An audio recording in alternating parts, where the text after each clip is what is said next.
અને હવે વિનંતી કરું છું, ગુરુ બિના જ્ઞાન ન ઉપજે, ગુરુ બિના મીટે ન ભેદ, ગુરુ બિના સંશય ના મીટે, ભલે વાંચો ચારો વેદ. આદરણીય સ્વામી શ્રી સચ્ચિદાનંદજીને આશીર્વાદ આપવા માટે. વંદનીય દીદી રીતંબરાજી, જેમના બહુમાન માટે અને મહાન કાર્યની પ્રેરણા માટે આ સભાનું આયોજન થયું છે, એવા ખરેખર સાચા બાદશાહ ભાઈ શ્રી લવજીભાઈ બાદશાહ અને એમના પરિવારના બધા સભ્યજનો, મંચ ઉપર બિરાજેલા બધા જ વિશિષ્ટ સજ્જનો અને બહેનો, સજ્જનો, હવે હું કોઈ કાર્યક્રમમાં જતો નથી, મારાથી પ્રવચનો થતા નથી. 85 વર્ષની ઉંમર થઈ છે અને ખભે ફ્રેક્ચર થયું છે, પણ માત્ર ને માત્ર બાદશાહના કારણે જ હું આ કાર્યક્રમમાં આવ્યો છું. જો આ બાદશાહનો કાર્યક્રમ ના હોત તો હું આવવાનો નહોતો, પણ આવ્યા પછી તમારા સૌનો જે ઉત્સાહ ઉમંગ જોયો એથી હું ધન્ય ધન્ય થઈ ગયો છું. મારે જે કહેવું હતું એક નાની સરખી પુસ્તિકામાં મેં કહી દીધું છે. હવે હું અત્યારે એ બધું કહેવા બેસું બહુ લાંબુ થઈ જાય અને હવે એવો સમય નથી. નાની સરખી પુસ્તિકા લખી છે બાદશાહ માટે, એમાં જે કહેવું હતું એ કહી દીધું છે. પણ એક જ વાત કહીને મારી વાત પૂરી કરી દઈશ. એવું કહેવાય છે વર્ષો પહેલાં ભારતની બધી જ્ઞાતિઓની સ્ત્રીઓ ભેગી થઈ, બ્રાહ્મણોની, ક્ષત્રિયોની, વૈશ્યોની, શૂદ્રોની વગેરે વગેરે બધી જ્ઞાતિઓની, અને બધી સ્ત્રીઓ પોતપોતાનું ગૌરવ પ્રગટ કરવા લાગી.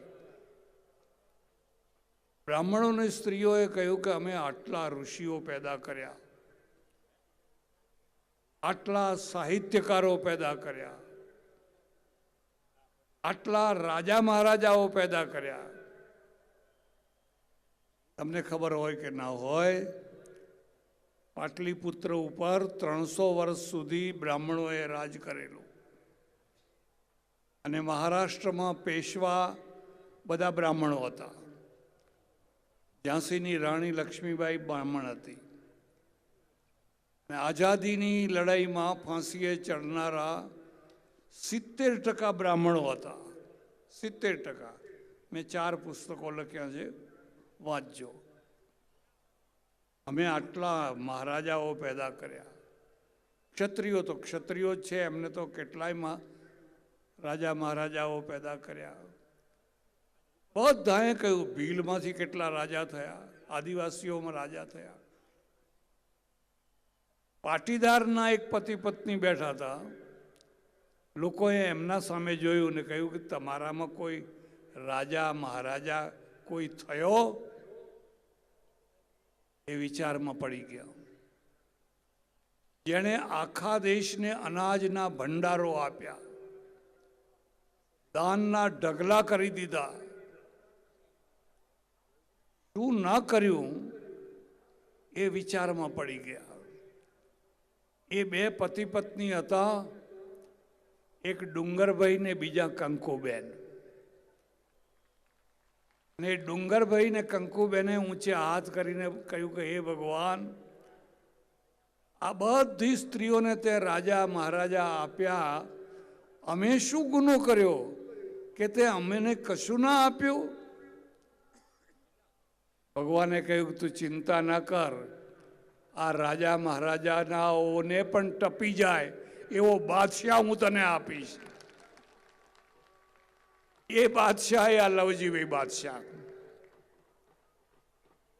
સૌરાષ્ટ્રના એક નાના સરખા ગામમાં ખેડૂત પરિવારમાં ઘોર અભાવમાં જન્મીને જોત જોતામાં એણે જે વિકાસ કર્યો વિકાસ તો ઘણા લોકોએ કર્યા. પૈસા કમાનારા ઘણા આવે છે, પહેલાં ઓછા હતા, અત્યારે તો હજારોની સંખ્યામાં કરોડાધિપતિઓ છે. પણ આ બાદશાહ જેટલી ઉદારતા બતાવી ગુપ્ત અને પ્રગટ બંને રીતે એટલી કોઈએ ના કરી, એટલે લોકો એને બાદશાહ કહે છે. મને આજે ગૌરવ છે, લવજીભાઈ બાદશાહે એક એવું સરસ મજાનું કાર્ય કર્યું છે જેમાં આ દેશના સળગતા પ્રશ્નોમાંનો એક પ્રશ્ન બેટી બચાવોનો એ સોલ્વ થઈ રહ્યો છે. હું પરમેશ્વરને પ્રાર્થના કરું લવજીભાઈ બાદશાહને સફળતા મળે. એની પાછળ આખો પાટીદાર સમાજ નહીં પણ બધા સમાજો ઊભા રહે અને બીજા સમાજો પણ આમાંથી પ્રેરણા લે અને પોતપોતાના સમાજ માટે આવું રૂડું કાર્ય કરે એવી સૌને સદબુદ્ધિ સૂજે એવી પ્રાર્થના. આભાર, ધન્યવાદ. હરિઓમ તત્સત.